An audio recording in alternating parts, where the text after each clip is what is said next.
Now, all right, here's a question for you. What do you think an interior designer would recommend to you after looking at your home? Let's find out. I'm Dan Hansen, and this is a Minute at RepcoLite Paint, sponsored by Benjamin Moore.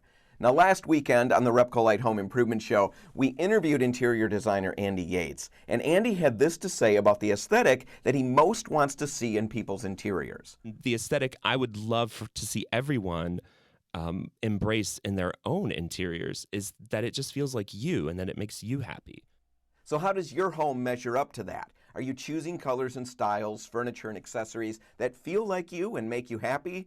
Or are you just designing to match something you've seen or with somebody else in mind? Now that may sound strange, but we do it all the time. Maybe this is your encouragement to design for you, not for trends, not for others, but for you. I'm Dan Hansen, and that's a Minute at RepcoLite.